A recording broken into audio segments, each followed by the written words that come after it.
गोविंद शिल्प घेऊन येत आहे एकूण 80 ट्विन बंगलोचा भव्य दिव्य पंढरपुरातील एकमेव प्रकल्प। आमच्या प्रकल्पाची वैशिष्ट्ये मनाला शांती देणारं महादेवाचं मंदिर, मुख्य रस्ता सुमारे 30 फुटांचा, अंतर्गत रस्ता सुमारे 20 फुटांचा, ग्रामपंचायत योजनेचा प्रत्येक बंगलोजला स्वतंत्र नळ, सांडपाण्याची सुरक्षित विल्हेवाट, सर्व टाइल्स ग्लॉसी आणि नामांकित कंपनीच्या, सर्व स्टेअर, खिडक्या, चौकटी सुपर ब्लॅक ग्रेनाइट, दोन्ही अटॅच बाथरूम पूर्णपणे टाइल्स, पंतप्रधान हर घर नल योजना पूर्णत्वाकडे, bathroom, basin, kitchen, CP fittings हे जगवार कंपनीचे, स्टील वर्क पूर्णपणे जिंदाल कंपनीचे, 1000 लिटर पाण्याची टाकी, 150 लिटर सोलर वॉटर हीटर सोबत वॉटर प्युरिफायर, प्रत्येक बंगलोजला स्वतंत्र पार्किंग, दर्शनीय भाग पूर्णपणे डॅटो टाइल्स, टाटा प्रवेश कंपनीचे आकर्षक भक्कम दरवाजा, फुटी उंचीचे सुरक्षित कंपाऊंड। मग विचार काय करताय? गोविंद शिल्प, पत्ता गट नंबर 95, हॉटेल अंगण शेजारी, टाकळी रोड, पंढरपूर।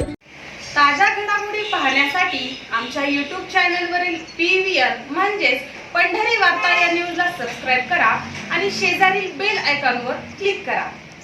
गोपाळपूर जिल्हा परिषद गट तसेच गोपाळपूर पंचायत समिती गट व पुलूज पंचायत समिती गटातील भाजप आघाडीच्या उमेदवारांच्या प्रचारासाठी सहकार शिरोमणी परिवाराचे नेते कल्याणराव काळे हे सोमवारी गोपाळपूर गटातील विविध गावांना भेटी देत बैठकांच्या माध्यमातून मतदारांना आवाहन करताना दिसून आले। या जिल्हा परिषद गटातून गोपाळपूर जिल्हा परिषद गटातील भाजपच्या उमेदवार दुर्गाताई गोपाळ अंकुशराव तसेच पंचायत समिती गटाच्या दोन्ही उमेदवारांना विजयी करण्यासाठी कल्याणराव काळे यांनी जोरदार मोर्चे बांधणी केली असल्याचे दिसून येत असून आंबे येथे मतदारांशी संवाद साधल्यानंतर माध्यमांशी बोलताना कल्याणराव काळे यांनी माढ्याचे आमदार अभिजित पाटील यांच्यावर जोरदार टीकास्त्र सोडले, तर भाजप आघाडीच्या सोबत राहण्यापाठीमागील भूमिकाही स्पष्ट केली।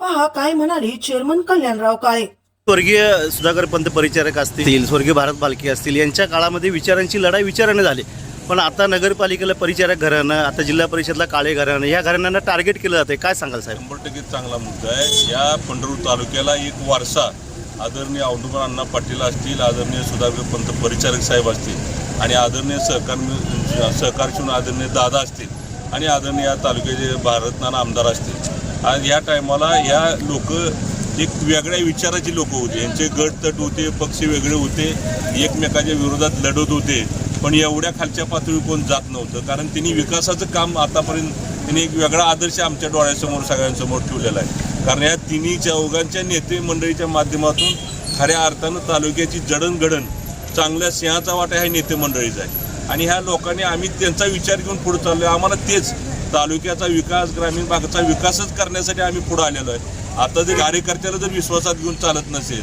तर ही निवडणूक आपण लढवू शकत नाही, कारण जिल्हा परिषद पंचायत समिती ही गेली 6 महिन्यापासून आम्ही ठरवलंय महायुतीच्या माध्यमातून लढवायची आहे आणि आयत्या टायमाला दोन्ही पक्ष एकत्र यायचे आणि दोन्ही बी फार काही नेते मंडळीकडे द्यायचं झालं तर मी कार्यकर्त्याला वाऱ्यावर सोडणार नाही। मला कुणालाही खालच्या पातळीवर जाऊन टीका करायची नाही।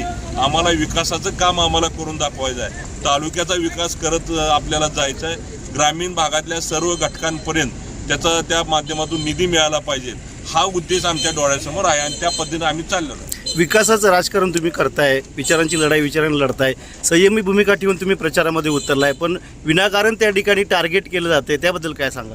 तर विनाकारण टार्गेट असं नगरपालिकेला सुद्धा झालं, विनाकारण टार्गेट आम्हाला केलं जातंय। करू दे, त्यांना वेगळ्या पद्धतीने ही निवडणूक न्यायची आहे, कारण मतदाराची फसवणूक करायची आहे त्यांना। आम्ही ती निवडणूक वेगळ्या पद्धतीने नेऊ शकणार नाही, आम्ही विकासाच्या मुद्द्यावरच आम्ही पुढे चाललेलो आहे। चेअरमन साहेब, भगीरथ दादा पालके हे तुमच्यासोबत असतील अशी चर्चा असताना कुठेतरी अभिजित पाटील आणि त्यांच्या युतीबाबत चर्चेचा म्हणजे सुरू आहेत, काय वाटतं? भगीरथ दादांना आम्ही नगरपालिकेला आम्ही प्रयत्न केला, भगीरथ दादा आम्ही सर्वजण मिळून एकत्र येण्याचा प्रयत्न केला, पण त्यांना सुद्धा ह्याच नेत्यांनी भुरळ पाडली आणि आता भगीरथ दादाला सुद्धा वाऱ्यावर सोडलं जातं असं कळतंय। बघू पुढं काय करायचं ते ठरलं।